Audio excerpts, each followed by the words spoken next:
Katie Meets the Impressionists by James Mayhew.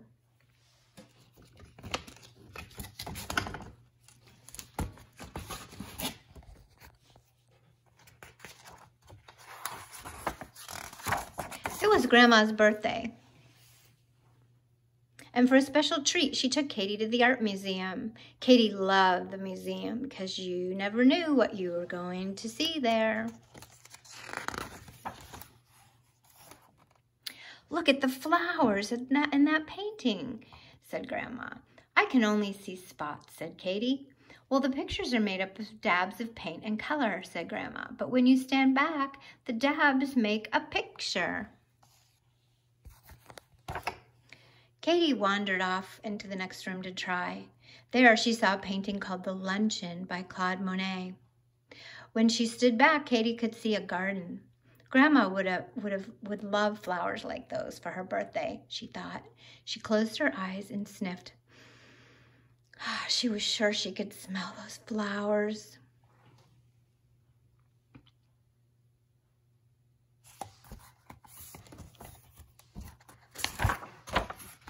When Katie opened her eyes, there she was, among the daisies and hollyhocks, roses and sunflowers. Can I pick some flowers, said Katie to the little boy whose name was Jean. Jean called his mother and Nanny over and spoke to them in French. Un bouquet, said his mother. Oui, Jean, you can go and help the girl. So Jean and Katie gathered flowers together. Are you going to paint them, he asked. No, they're for my grandma, said Katie. Papa paints flowers, said Jean. I'll show you.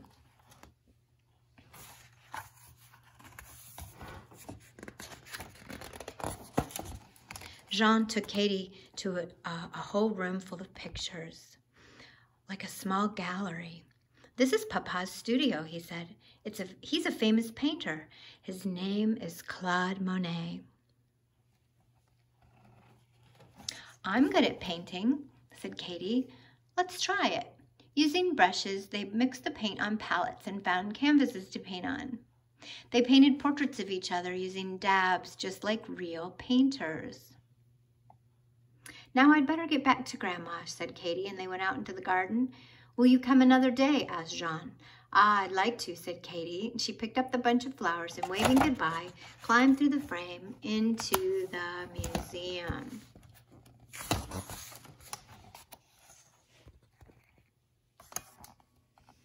Katie saw the bunch of flowers was beginning to wilt.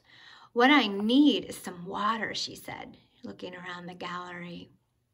She saw a painting called Girl with Watering Can by Pierre-Auguste Renoir. Katie looked around to make sure no one was watching her and climbed inside. Can I have some water for my flowers, said Katie. The little girl put the flowers into her watering can. Voila, she said, but the flowers still drooped and flopped over.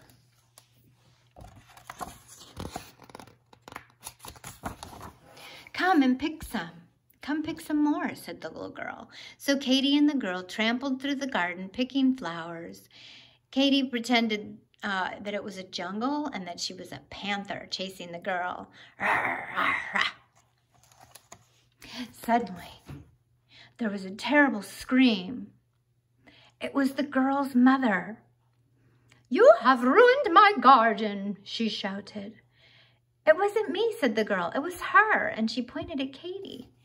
Come here, you naughty child, said the mother. But Katie ran for the picture frame and leapt into the museum, leaving the flowers scattered behind her. Katie sighed. She didn't dare go back to fetch the flowers. She went to look at the other pictures. There were a lot of pictures by Monet.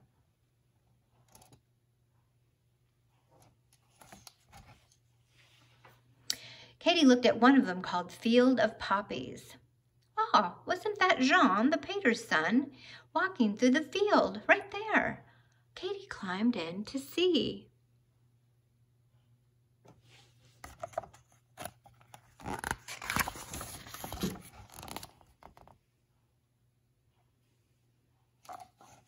It was Jean.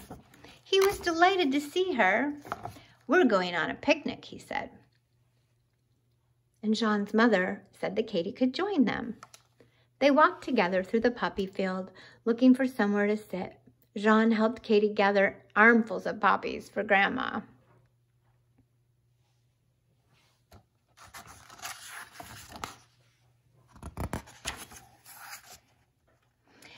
Afterward, they sat in the shade of the tree in the perfect place for a picnic. Mrs. Monet opened a bag, and she had bread and cheese and strawberries.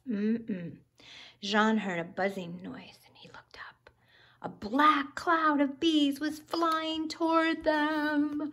"Oh, no, they're after my poppies," shouted Katie. Her mouth was full of strawberries. Jean and his mother ran toward the poppy field, but Katie ran to the picture frame and dived into the museum.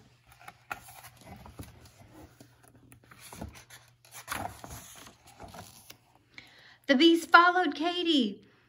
She ran on and on until she reached a window. She flung it open and threw the poppies out. The bees went after them. Katie panted until she got her breath back.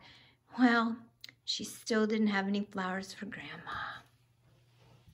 She saw another picture by Pierre-Auguste Renoir. It showed a girl at the theater. It was called Her First Evening Out. This girl was holding a posy of flowers. "Oh, Grandma would love a posy like that," said Katie, before you got it, jumping into the picture. I wonder what she's waiting for.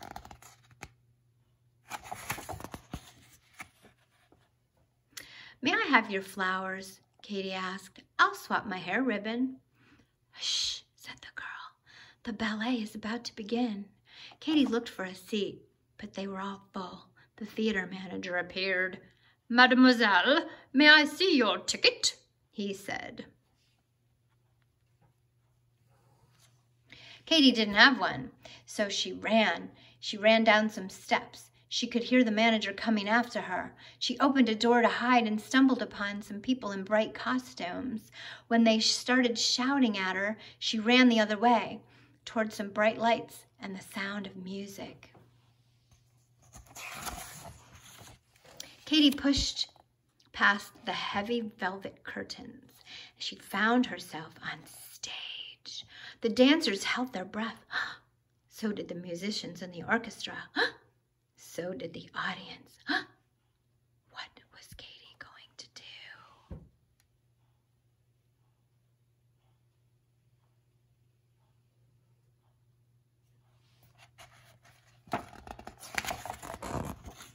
Katie danced.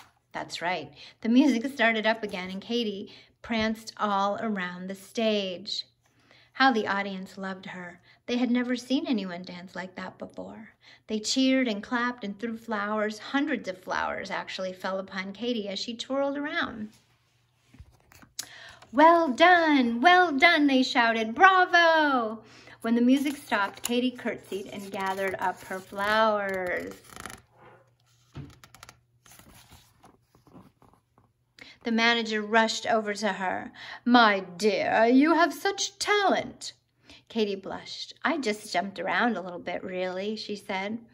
"You must dance every night. You will be famous," said the manager. "Thanks, but it's Grandma's birthday," said Katie, "and I must get back now." But Katie could not find her way to the picture frame. There were people everywhere changing costumes, and she was afraid she might be stuck in this theater forever, in this picture. All of a sudden, she saw another frame. "I must be in another picture," said Katie. She gathered up her bouquet and climbed into the museum. Katie looked back at the picture. "Ah, The Blue Dancers by Edgar Degas," she read. I wonder if I would have been painted if I had stayed still long enough."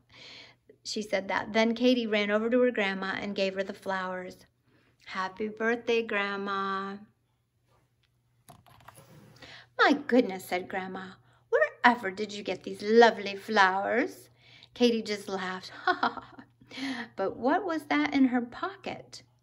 A paintbrush. Monet will need that, she thought. She ran back to the first picture, left the brush on the frame, and then ran to catch up with her grandma. The end. So now, boys and girls, you get a chance to try your hand at some painting like Katie did. And my challenge for you is the painting of little Jean in his father's garden. That's right. There's Jean. And instead of painting Jean in his father's garden, in Claude Monet's garden, you're going to have a chance to paint yourself in a garden. And since we don't have much spring yet here in Alaska or in our town, we are going to just brighten everything up to paint our own picture. So what you're going to need is you're going to need your some crayons or markers, a dark marker or pen to draw your flowers and yourself, and then you're going to need your watercolor paints, okay? And I'd like you to get those out and be ready to do your art for this week. You'll just need a white piece of paper. Actually, it can be white or cream, ivory colored, or maybe a light blue. You get to decide, whatever you have at home. But this is the painting we're going to be trying to create. Have fun creating, my little Monets. Goodbye.